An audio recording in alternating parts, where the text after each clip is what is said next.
বিসমিল্লাহির রহমানির রহিম। আসসালামু আলাইকুম। আপনারা সবাই কেমন আছেন? আশা রাখি ভালো আছেন।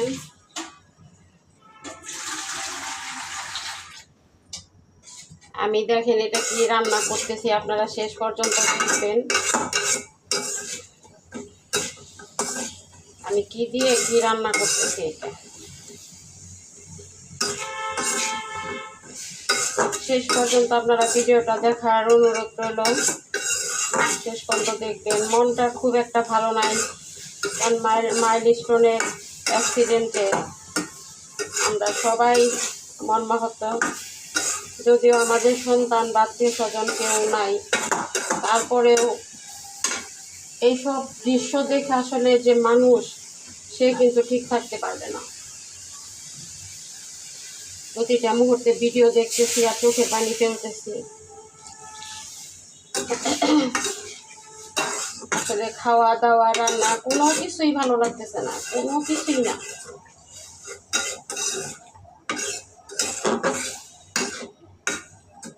আর যাদের বাচ্চা মারা গেছে তারা কিভাবে সহ্য করতেছে। তো ভিডিওটা শেষ পর্যন্ত দেখবেন। এখন যত কিছুই হোক, আমাদের এটা কাজ, আমরা মনে করি এটা আমাদের করতেই হবে। এই তো দেখেন আমার যেটা আমি রান্না করতেছিলাম, শেষ পর্যন্ত আপনারা দেখতে থাকেন। আমি পরে বলবো এটা আমি কি রান্না করলাম। ভিডিওটা স্কিপ করবেন না, শেষ পর্যন্ত দেখবেন। এখানে আমি অফ ক্যামেরায় ডাল দিয়ে নিছি। এটার জন্য আমি সোমবারই রেডি করবো। সরি আমি তো রসুন ছেঁচা দেবে।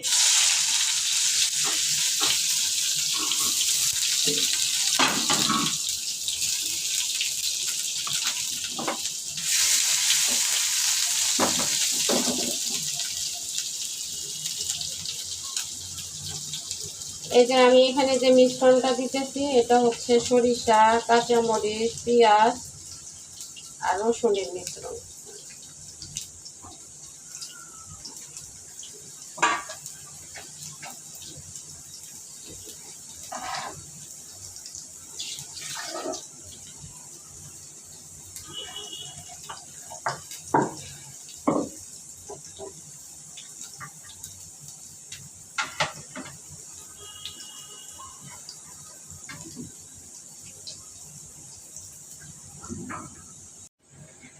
এটা এখন আমি সোমবারিটা দিয়ে দিব।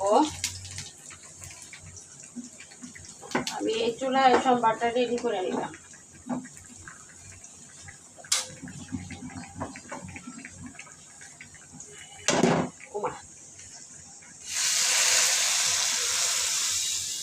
এখন এটা দিয়ে আমি ঢেকে দিব।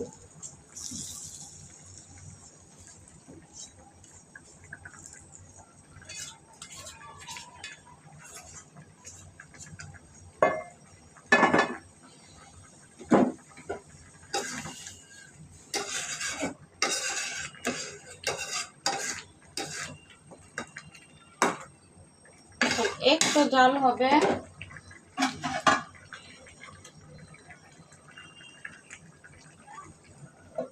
একটু জাল হোক।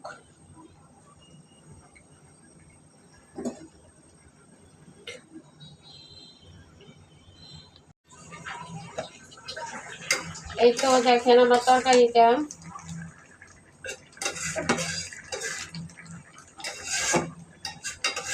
আমি এখন লবণটা টেস্ট করবো।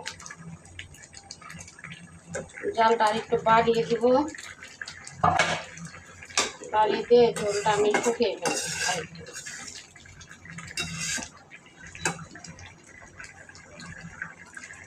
এটা কিন্তু অনেক মজার একটা খাবার, যদিও সাধারণ খাবার, সাধারণের মধ্যে অসাধারণ।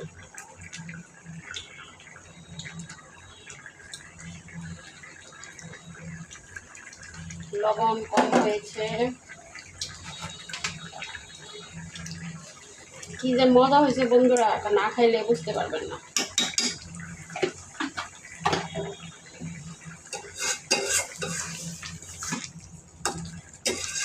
এত মজার রান্না হয়েছে।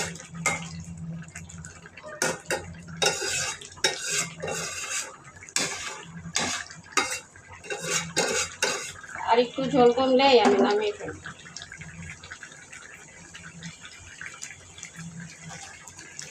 এখন বলে দেই, এটা হচ্ছে আপনার ডাটা, শক্ত যে ডাটা আছে সেই ডাটা আপনার করানো যাবে না, ছাল ছোলানো যাবে না, চাচতে হবে। চাইতে আপনার যে উপরের ইটা লাল থাক সবুজ থাক ডাটার স্কিনটা, ওইটা আমরা ফেলে দিব। ফেলে দিয়ে তারপর আপনার ইচ্ছা মতো আপনি পিস করবেন। এই দেখেন আমি এরকম করে বসছি, করে এখানে একটু ডাল দিছি, অন্য সময় ডাল দিই না, আমি একটু ডাল দিছি। আর হচ্ছে এখানে দিচ্ছি হলো সব ধরনের মশলা, বাটা মশলা, গুঁড়া মশলা, আর হলো এখানে দিচ্ছি হলো সরিষা বাটা। মূল উপকরণ হচ্ছে আপনার সরিষা বাটা। আপনার ডালটা না দিলেও চলবে, কিন্তু সরিষা বাটা দিতে হবে এটা এই রান্নাটায়। তো এখানে আমি আবার সরিষা বাটার সময় একটু কাঁচামরিচ, পেঁয়াজ, রসুন, হ্যাঁ এইগুলো দিয়ে আমি বাটছি। তো কাঁচামরিচ দিলে কি হয়, সরিষাটা তিতা লাগে না। আপনি সরিষার সাথে যখন কাঁচামরিচ দিয়ে বাটবেন, সরিষাটা তিতা লাগবে না। অনেক টেস্টি হয়েছে, ডাল দেওয়াতে মনে হচ্ছে আরো বেশি মজা হয়েছে। সবাই ভালো থাকবেন, সুস্থ থাকবেন, নিরাপদে থাকবেন। আমার এই রেসিপিটা আপনারা করে খাবেন, করে খাওয়ার অনুরোধ রইল। যদিও সাধারণ, খেতে অসাধারণ। সবাইকে আবারও ধন্যবাদ জানিয়ে অন্য কোনো ভিডিওতে দেখা হবে, কথা হবে। আল্লাহ।